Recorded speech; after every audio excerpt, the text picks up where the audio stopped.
There's a number of things that have to be done in order to be successful. If somebody comes on and they want, no, I just want it done, then you know what? Walk the other way.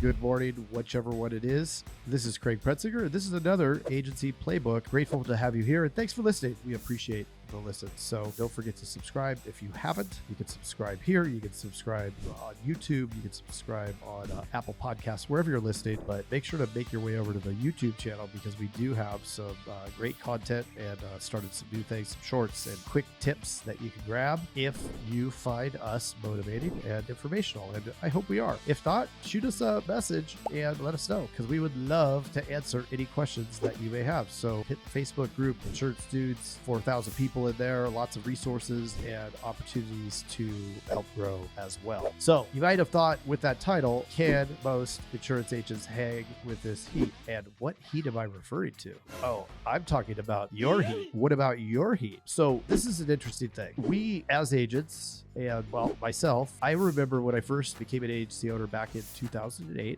I would grab any piece of business that came through that doorway or called in or that somehow we got a hold of, or we used to do trade shows. We used to do shows, like have a little booth at the car show, or we did one at the Home and Garden show. And at that point, you're thinking, I will take anything I can, right? And sometimes even with leads, a lot of times they're maybe not the best customers, potential customers in there. And I think that it's important to be able to walk away from a potential future headache, right? I think in this business, they call it field underwriting, right? Where we look for some of the warning signs. A lot of the companies are going to have some built-in measures to really get rid of the riffraff, somebody that has 10 DUIs or a bunch of agers or whatever, right? Some real problem people, somebody with a big claim, right? Our carrier or carriers are going to protect us against that unless we have some kind of non-standard. But on the flip side of it, we want to sort of vet our potential clients, right? It isn't just fill up that thing with as much as possible and then let it rip, because that could run into some problems. So we need to define who our clients are and who we really want to go after and then target that. Now, with internet leads, if you're buying leads, there's some ways to throw filters on leads. You can get homeowners, a lot of ways to do it. If your team is good and you can train them up on what to look for on some potential folks that you don't want. So for example, my carrier this year is really big on bundling, right? They always talked about bundling, but now they've tied it to some of the comp for the year. So that's our avatar, right? Our avatar is somebody who is going to get more than one line of insurance. My producers right now this year, they get penalized if they write monoline.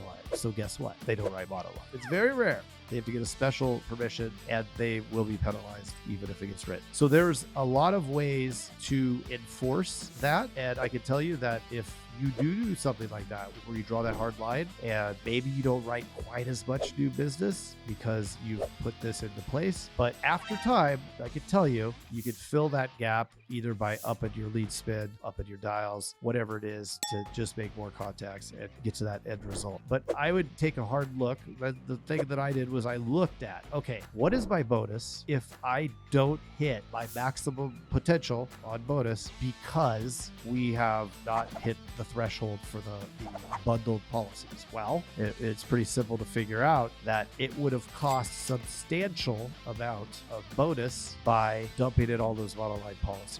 Now, let's say it's close. Why would I go for those monoline policies instead of the bonus? Well, if I go for those monoline policies, I'm not going to have a lot of potential there, right? If we can't get that cross-sell up front, we can't get the cross-sell in the first 6 months, this is going to be a problem, right? They're not going to stick around. So we did all this work up front and we really don't recover our cost per sale until, the second and third renewal, which is where we start making our money. So we need them to stay on the books. And how do we keep them on the books? By bundling, right? If you have the home and auto, it's going to stay a significant time longer. If we get a third policy like an umbrella or some toys, then it lasts even longer, right? Get the life insurance and they're supposedly last forever. I don't know if that's actually the case, but the data that we've been shown indicates that they're the 90% retention if we have them on the hook for life insurance on top of home and auto or renters and auto. motto. So that's what we're talking about. So can most agents handle the heat of turning away business when they're struggling, right? A lot of agents are having a challenging time in this environment. And it goes back to, if you didn't listen to the previous playbook, I talked a little bit, shared a story that resonates along those lines. But if we're not able to distinguish and really stick to our true perfect avatar,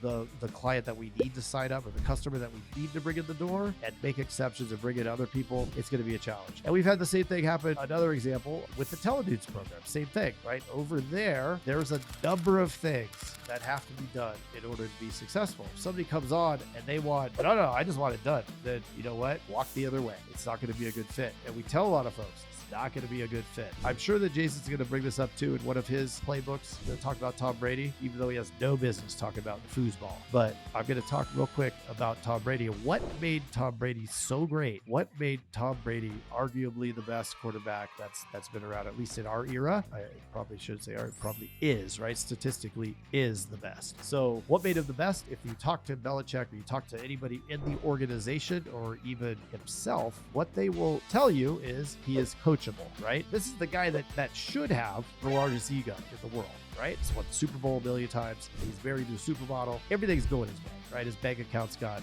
lots of millions in it. So he's doing okay.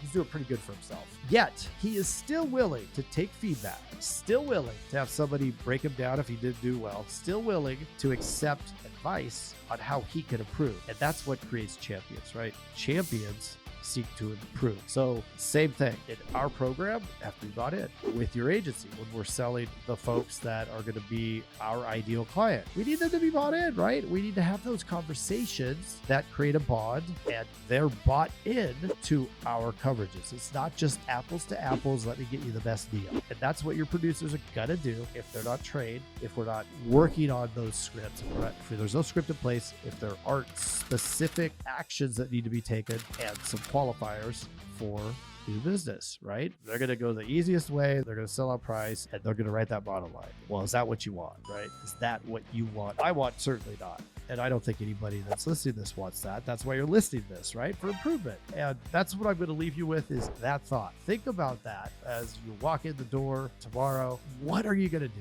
What can all of us do as agents to improve the culture of our clientele that we bring on, right? And it's seeking the right ones and then creating that bond with them and making them a lifetime client. So thank you guys. Don't forget to subscribe. I know I said it, but I got to say it again. And we appreciate you being an insurance dude and or dudette or dude them, I guess. So we appreciate it and look forward to seeing you in the future. Thanks.